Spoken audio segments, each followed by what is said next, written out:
बिस्मिल्लाहिर्रहमानिर्रहीम। अस्सलाम वालेकुम नाज़रीन, आप देख रहे हैं MR न्यूज़। मैं हूं कंज़ाज़। आजकल दुनिया भर में सोना और मनशियात स्मगल करने के नित नए तरीके अपनाए जा रहे हैं, जिन्हें देखकर या सुनकर इंसान की अकल ही दंग रह जाए।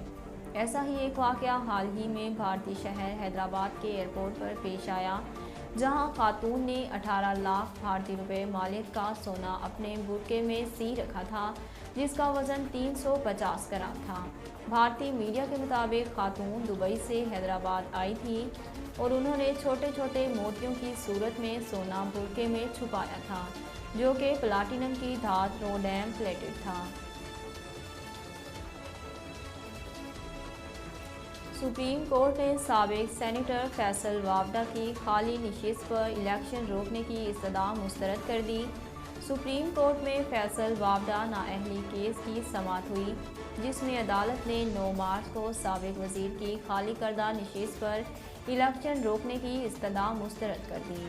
अदालत ने अपने फैसले में कहा कि इलेक्शन कमीशन मुंतखब नुमाइंदों को ताहयात नाअहल करार दे सकता है या नहीं, इस पर वजाहत ज़रूरी है। इलेक्शन कमीशन जुडिशल इख्तियारात किस हद तक इस्तेमाल कर सकता है, इसका फैसला ज़रूरी है।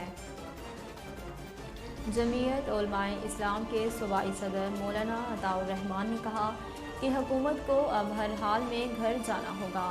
मौलाना अताउर रहमान ने मीडिया से गुफ्तगू करते हुए कहा कि हुकूमत को अब हर हाल में घर जाना होगा। हुकूमत की नाकिस पॉलिसियों की वजह से आवाम की ज़िंदगी अजीरन हो गई है।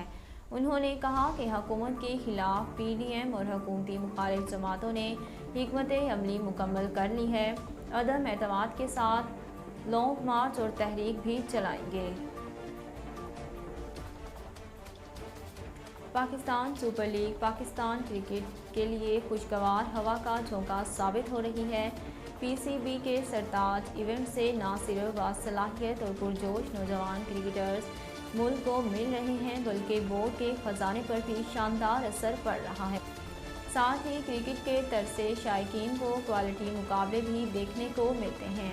पाकिस्तान क्रिकेट बोर्ड के चेयरमैन रमीज़ राजा का कहना है कि पाकिस्तान सुपर लीग के मुनाफे की मद में 71% इजाफा हुआ है, जो लीग की तारीख का सबसे बड़ा मुनाफा है, और इस वजह से हर फ्रेंचाइज ने तकरीबन 90 करोड़ रुपए कमाए हैं।